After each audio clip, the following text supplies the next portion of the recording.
What's up, guys? Welcome back to the channel. So let's go over my Overwatch 2 tier list. A lot of you guys asked for it. This is, by the way, season 1. Things are subject to change as time progresses. So starting right off on my tier list, it goes all the way from S tier, which is like a character where I feel like is overtuned, maybe a nerf, maybe potentially in the future, all the way down to the avoid list. One thing I want to mention real quick is in this A tier and the second A tier, they're the exact same in terms of the tier list. It's just I had to make 2 categories, otherwise it makes these like boxes a little bit awkward for the sizing and it makes it look ugly. So those are the exact same tier. So this is S tier, and then it goes down to A tier, then B tier. These are the exact same. Both of these A tier are the exact same thing. Just want to mention that real quick. And then we have like more niche or maybe map dependent, or like for like the 1% player, as in like the player that only plays that one character and they don't really want to swap up. There are certain players that are really good with like one hero and one hero only, and if you could be that good, I think that they can be like kind of viable. And then we have what I would consider weak, meaning that there are better options to choose. And then of course the E, the avoid tier, which means yeah, you're gonna get avoided by most players in the game.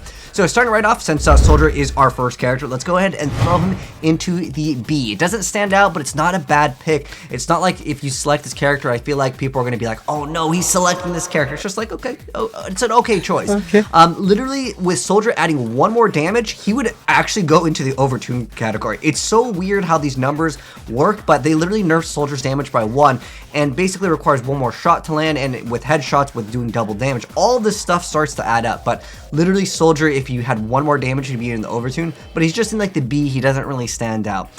Next up, since we got Ana over here, I'm gonna put Ana under the great picks category. The reason why right now in ranked, you guys are seeing most of the gameplay that you guys will see is ranked in this video here in the background gameplay. The reason why Ana is so good, Kiriko is not available, so when she lands her sleep, when she lands her anti, it's a GG for the character at higher ranks, especially when the characters like Winston are really relevant. With Genji, you're just gonna get dove. Like if this person's anti, Genji can just dive in. There's a lot less CC in the game, so Genji becomes a lot more powerful. So I really like Ana in the A tier category right now. I mean, you literally put a hog to sleep, and it's just a huge advantage for your team. Or if there's like a ball goes in, you put sleep the ball, it's just really big. Then you can just focus on eliminating the rest of the team. Again, once Kiriko comes out, Ana will fall a little bit, but I still think she's a very solid pick overall. Next up over here, Ashe. I feel like it's a great character. Bob did take a small nerf with its HP pool, but there really wasn't too much of a change. I feel like the ultimate is still very good with Ashe, but since all ultimates globally have been reduced, I think in a B category, just in an okay mid-tier, Ashe is a pretty solid character. I think if you're just interested in one-shotting, Hanzo and Widowmaker are kind of your go-tos. Next up over here, Baptiste. I think Baptiste is a very, very solid pick. Again, these are the same category in A tier. One's not better than the other. It's just, again, for the sake of making these rows line up perfectly. Since a lot of characters are actually in the A and B tier, that's why there's 2 categories. So yeah, Baptiste, very, very solid. I think my favorite healers to have on my team every single game is Baptiste and Ana. Baptiste is actually very solid. You can literally 1-burst a Tracer if they are up close. He does have damage drop off, but Baptiste I think is a very, very solid pick because the immortality field, obviously if there's less characters in the game, less players can shoot it. So therefore I think Baptiste is a very solid pick overall. And the new buff that Baptiste got, getting the ability to heal everyone for 50 and then it heals over time, I think that is excellent. So that means like you can kind of burst heal your teammates in response to maybe something happening in the game. Yeah, immortality is still immortality regardless of, you know, as long as it exists, Baptiste will still be a pretty solid pick overall in my opinion. Plus, he actually does really good damage. Next up for Bastion, I feel like Bastion is more of a niche pick for certain maps, but I still, like, if you guys haven't seen the video that talks about how Bastion is kind of secretly OP, specifically in the ranks up until I'd say Diamond, Bastion is actually pretty solid when there's less team coordination because you can just melt the other tank, and for in the lower ranks, I think Bastion is a really great pick. But as you climb higher in the ranks, people will be able to deal with Bastion a little bit better. So because I want this video to be like kind of for everyone, I would say he's more of like a niche pick, especially against things like if they happen to have like Junker Queen, and she just wants to rush down. If they're running like Genji, Tracer, Junker Queen, just to do like a rush down, or even with like a Lucio, you just literally play Bastion, you go into a transformation, and you just melt targets super fast. Specifically, just melting the other tank gives you such a huge advantage. So it's kind of a niche play style, but you have to get a limb in the tank configuration form. Otherwise, yeah, he doesn't really have like a really great play style. So it's kind of more like a weird way to play, but that's where I put him. For Brig, without stun, I mean, I just think Brig is just so easy to just melt. You just literally could go up to her. If she doesn't hit the like knockback, or you see that she's trying to use her knockback for inspire, because you don't have stun, that's what made Brig super powerful. And I feel like she's almost in like the weak / niche category. Specifically, being able to rally was really good for 2 CP because then you just win most of the fights. But because if you're just playing the character just for their ultimate, because in Overwatch 2 the update makes it so the ult generation is going to be a little bit harder to obtain. Yeah, I would consider her a little bit in the weaker category. I think there's just better options is what the D category is. Next up, McCree. Or Cassidy. I like him. I actually think he's really good. Previously, before, I would consider him bottom. I mean, a lot of tier lists put him towards the bottom, but after playing with him for quite a bit, I have like a 60-something% win rate on him. I think he's really solid overall. I mean, you literally could do any amount of damage to the other player, and you could just insta them with the sticky magnetic grenade. It's really good. And Flashbang did get or not Flashbang. The Fan the Hammer got a buff, which was actually really good.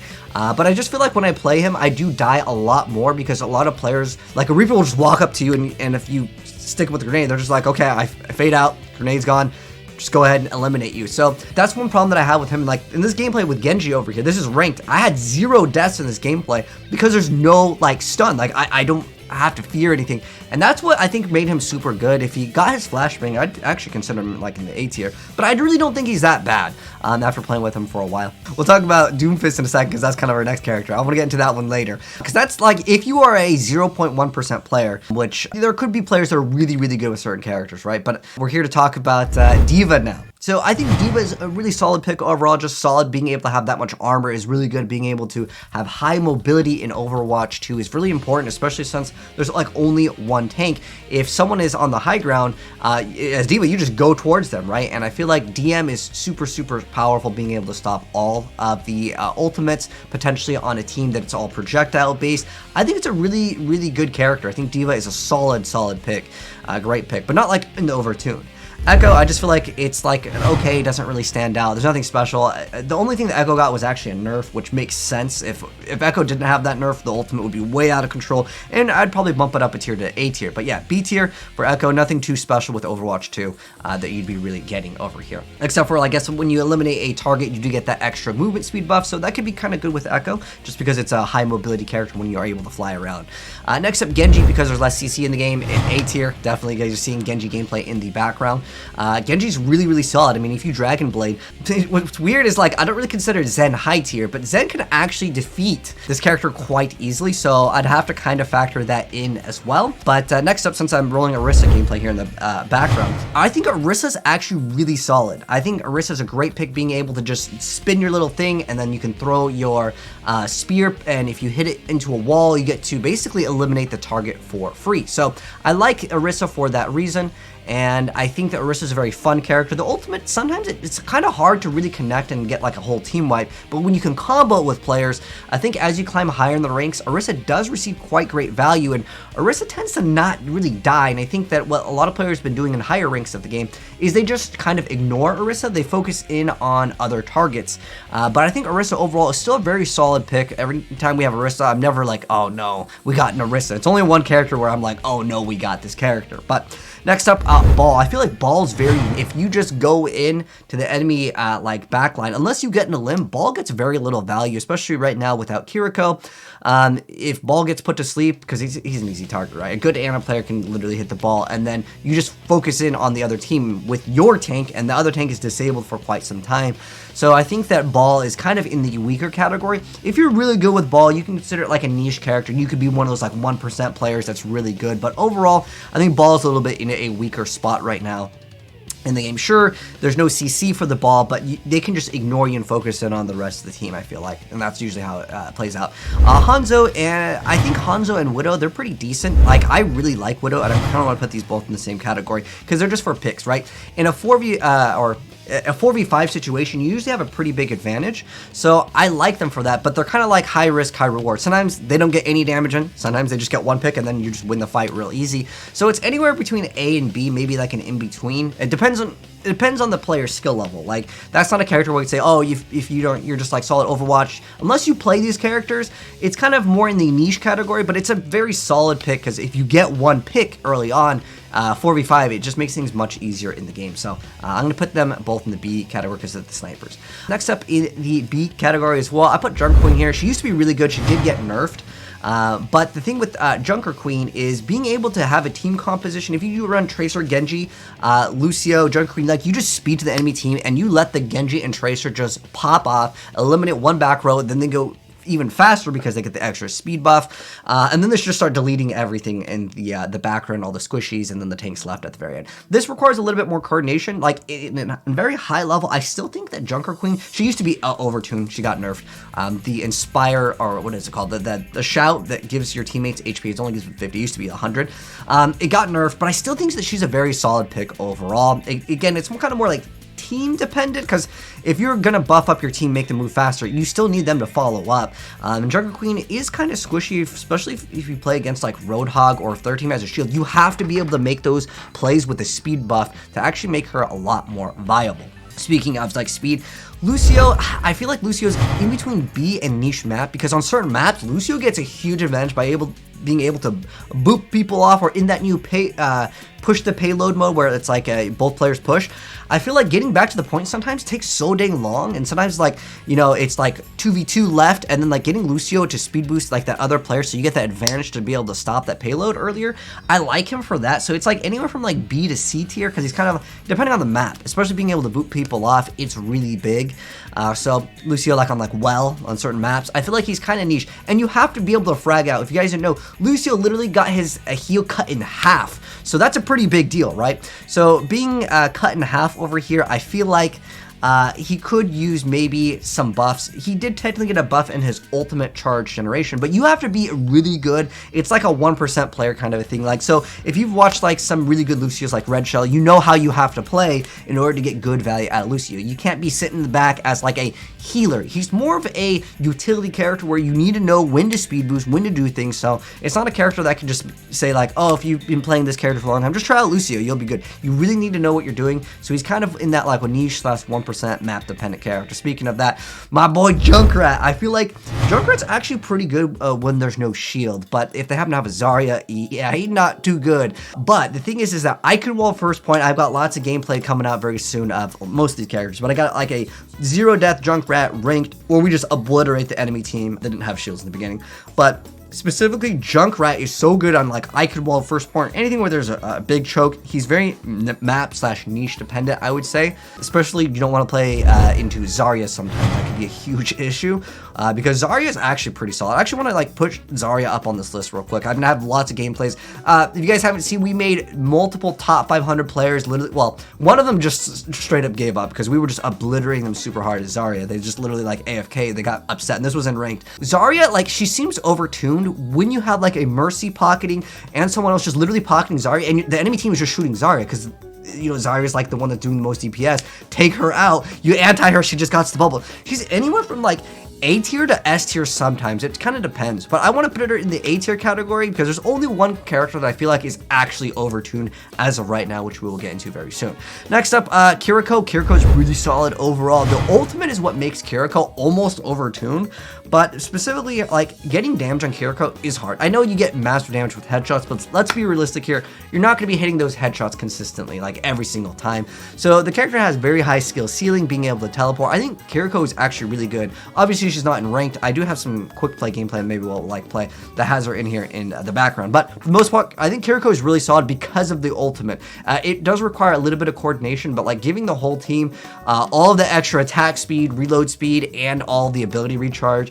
If the other team doesn't have one, like, you cannot like respond to a Kiriko ult very easily. Like, yeah, you can drop beat, but is that beat going to outlast some, you know, abilities in the game? Not really. I think that Kiriko's ability is so good for the ultimate. She's actually a very, very solid pick overall, and that really comes down to when she's available to play rank. We'll get some good highlights with her. Again, this is both A tier, again, just because I've already mentioned, but there's just not enough room. Otherwise, it stretches off the screen. Next up, I feel like Mei's pretty weak / map dependent. Like, yeah, you can get a good wall off, but overall, like, I think that there are better options. I'd consider Mei weak. Sadly, in Overwatch 1, that's kind of where she was. There's like the 1% Yugioh playing Mei, but for the most part, Mei is a relatively meh character. I think that there's just better options, and she doesn't freeze anymore. You can't just like freeze the tank, everyone focus headshot the tank. It makes it a little bit awkward. It's really weird. Yeah, I just wouldn't really like seeing some of these characters when I'm playing ranked and someone locks into Mei. I'm like, okay, certain maps, I get it. But when it's just like a random map, I'm just like, what is going on? Unlucky, man. We got a Mei. Unless they are really landing those walls, it requires a little bit more coordination. So if like you're a 1%, sure, she could like kind of work. But for the most part, it is not going to be too good. All right, Mercy, next up. I feel like Mercy's actually pretty good. And it comes down because of the S tier hero, which I'll get into in a second. I actually think she's actually pretty decent, specifically because of the way that the game works right now, especially being able to revive a tank. If you lose your tank earlier on, or you lose a character earlier on, like Mercy actually is pretty dang nice, I would say overall. Just the revive is just super solid. But most of the healers in this game actually output a pretty decent amount of damage, especially if you're playing with a good Baptiste. So that's why I consider Mercy in like the okay category. Again, we'll get into a second why. It's basically because Sojourn is so dang powerful, but we'll get into that a second. Moira, I've always felt like this with Moira. I'll explain why, and I know a lot of people understand what I'm saying. At the higher ranks of the game, if they drop a Genji blade, if they drop most ultimates in the game, you cannot Moira out heal. You cannot Moira outdo any of the other things that the other healers can do, right? And what I mean by that is, let's say they nano boost. Do you think a nano boost and Moira's ult are anywhere near the same category? Because what you have to do is like you open up with Moira ult so you can maybe try to get some sort of advantage in the fight, but overall I would say that there's just much better options at the end of the day for a support ultimate. I mean, Baptiste is kind of in that same category of like, you have to be able to activate it first before they activate it, and for what reason, right? There's just so many Moiras that just think that they're DPS. They throw an orb and they're like, look at my numbers, it's so high. You're throwing it into the enemy team before anything really even breaks out. It's like useless numbers, especially if you look at the higher ranks of this game. Yeah, Moira just doesn't really get good value in my personal opinion. I mean, you can look at any of like the previous overbuff like lists for like the performance of Moira compared to the performance of a good Brig. Well, that's back when Brig had that good ability, but Ana Zen were really, really popular in Overwatch 1 for like the higher ranks of the game, but I've never really liked having a Moira on my team. Usually I'm just like, oh gosh. There are certain things that you can do though. I will admit, Moira plus Ashe is a pretty good combo, because with Moira Ashe, what you can do is potentially, you know, just start getting a lot of that damage in AoE. If you have this weird combo of Doomfist, Moira, and Ashe, if Doomfist goes and hits everyone for 50, then Moira throws the orb, then Ashe hits the explosion, sure. You can maybe do some cool combos, but I always, for whatever reason, get Moiras that don't enter the team chat, that don't want to communicate, that are playing DPS Moira and throwing their just only damage orbs, teleporting behind the enemy, thinking that they are a flank DPS. I don't know why it exists, but for the most part, I just feel like Moira is a very low tier character, at least at the moment, because again, you can't use your ult in response. You cannot solo carry a game as playing Moira. Like, you can play Ana or Bap and you can carry games for sure, but like a Moira damage orb hitting everyone for 20-30 damage is not going to make a huge difference, even though you can look at your stats and be like, dude, I'm almost as much DPS. The DPS that you're doing, a Bap can literally press his one button, heal everyone, and a Baptiste ult can win a team fight. Can a Moira ult win a team fight? More than likely, it's very, very slip, okay? I know this is now turned into like a anti-Moira video, but I don't think Moira is good. That's just my thoughts. All right, let's go and continue over here. Pharah, I think the character doesn't really stand out, but it's just like a okay character, and if there's no hit scan, yeah, Pharah can get quite annoying. Next up, Reaper. I think Reaper's actually a pretty solid pick, even though there's only one tank. I like Reaper. I think he's legitimately a very, very powerful character.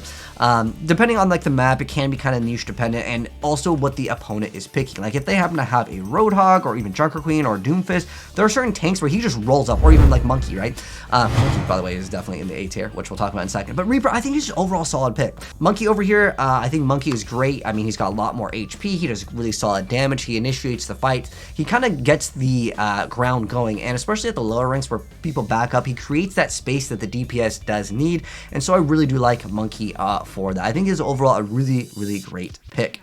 Next up though, Reinhardt, I think he doesn't really stand out. He's lower than Winston, but I never really complain too much about like if someone just locks in Ryan. It's like, okay, maybe he'll land some shatters, maybe he'll you know, try to pin and feed, but you never know. The thing with Ryan, he can be kind of mixed in terms of like kind of how he plays. He doesn't allow as much aggression unless he's getting really lucky with like his first initial pin, but he's definitely a lot more fun to play. I definitely want to say in the beta he was way better. The way he would charge, it seemed like the animation on the cancel was way better. Like you can turn like pretty good with Ryan now, but as far as the animation canceling, it just felt a little bit weaker in the beta. But I still think he's much more fun to play, and that's kind of one of the most important things with Overwatch 2 is the tanks are way more fun to play.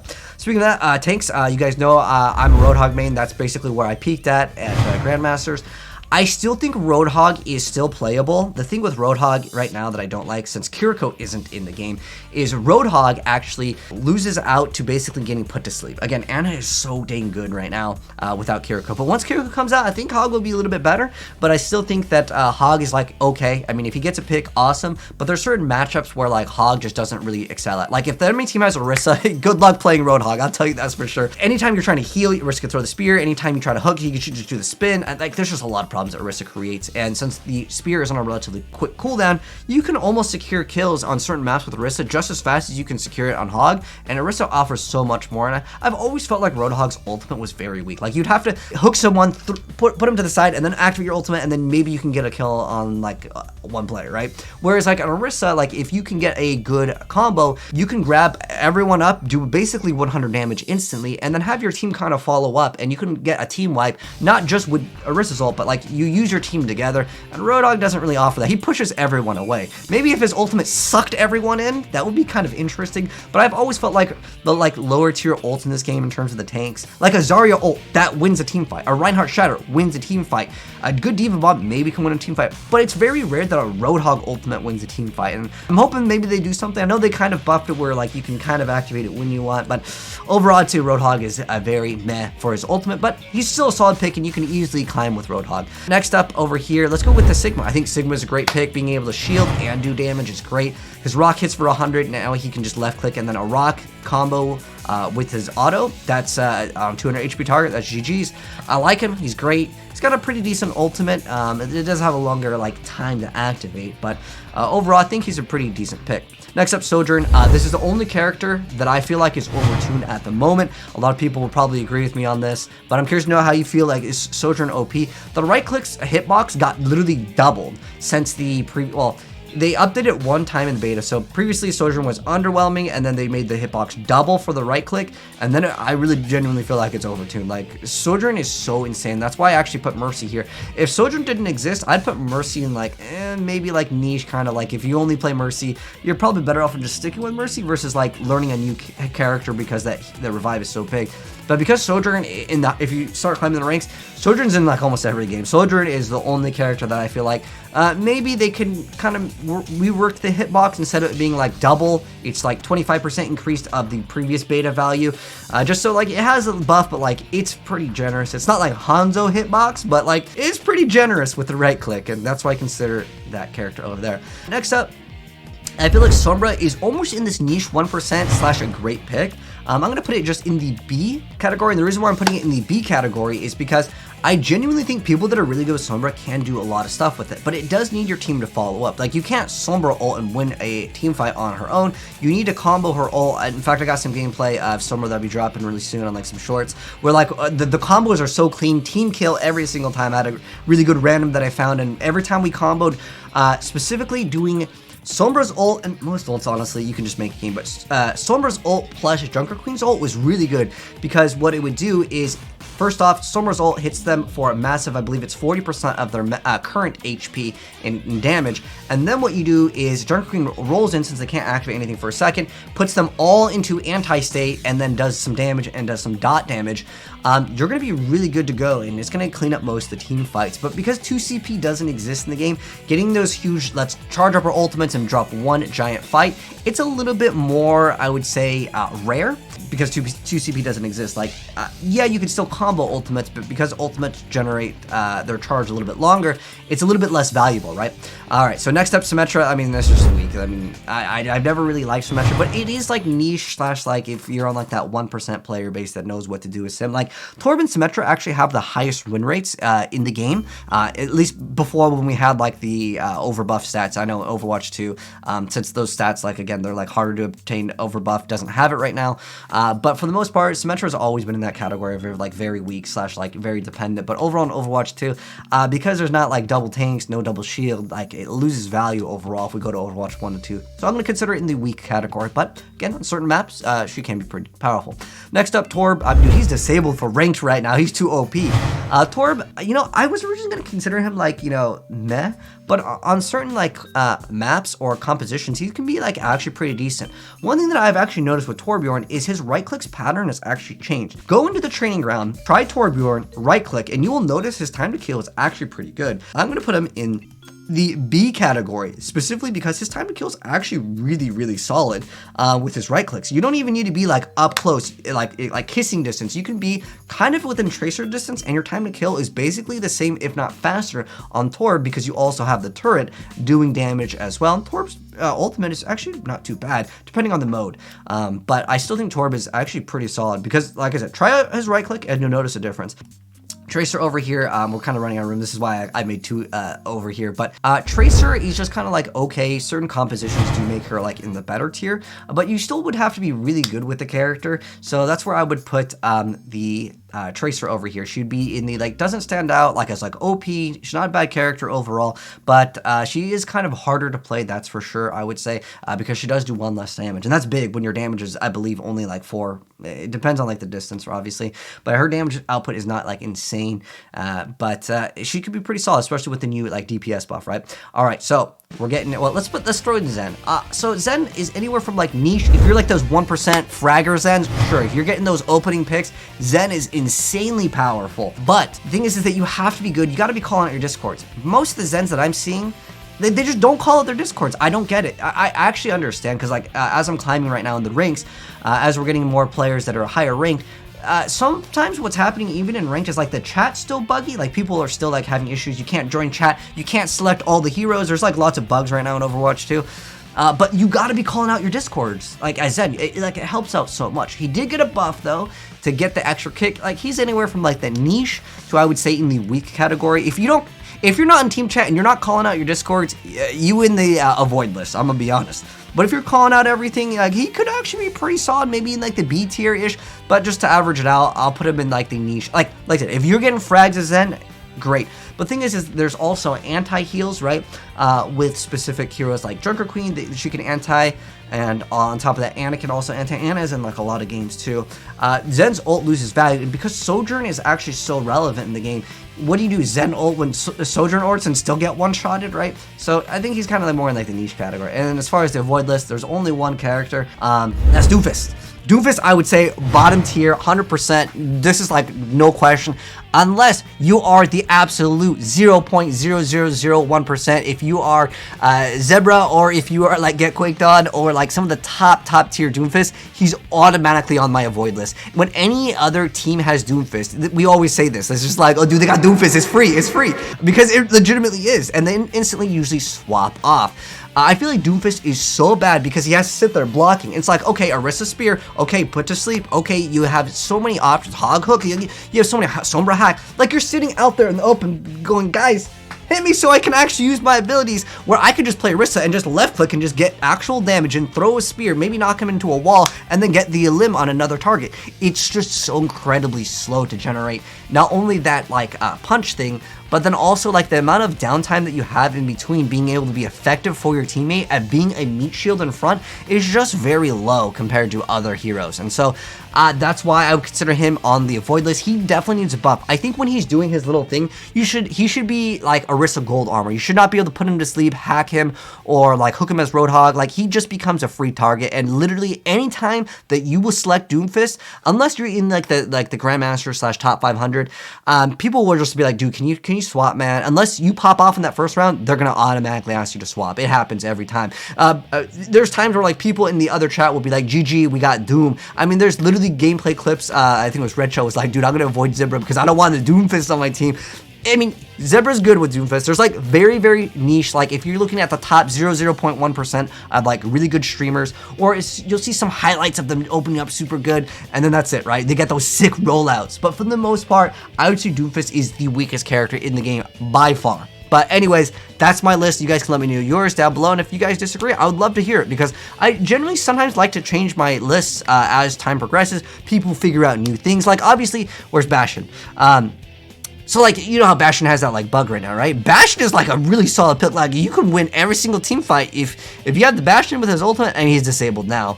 But like, there are certain things that you learn about other things, and like if you guys watch my Bastion Is Secretly OP video, you'll see up until I'd say Diamond, Bastion is actually a really, really good pick because people may not know how to play against him. Like if a Winston jumps in, it doesn't matter. You can melt Winston plus the shield while he's getting healed. People have ulted as like Sojourn. I can 1v1. I just literally go into tank and just go. Just hold left click, GG's. Because he happens to have more HP, he can't be headshot. Like, he's really good in the tank form. He can 1v1 most people, but like these things, like, you'll have to play the character to learn. Like, for example, like right now, I'm not even really touching Mei, but like I've tried her, but like certain things just have to be learned that you can do. Like, I know there's a really weird Mei glitch where if you stand on top of the, like, ice walk, you can like phase through. Like there's a lot of weird things that may be bugs, glitches. I don't know what the case may be, but let me know down below if there's any like weird things that I haven't like covered in videos or something like that. But anyways, that's my tier list for Overwatch 2. Let me know again yours. Feel free to go ahead and let me know in the comments. But thanks for tuning in. If you guys enjoyed the video, drop a like on it. If you want to see more Overwatch content in the future, hit subscribe, turn the bell, and I'll see you in the next video. Peace.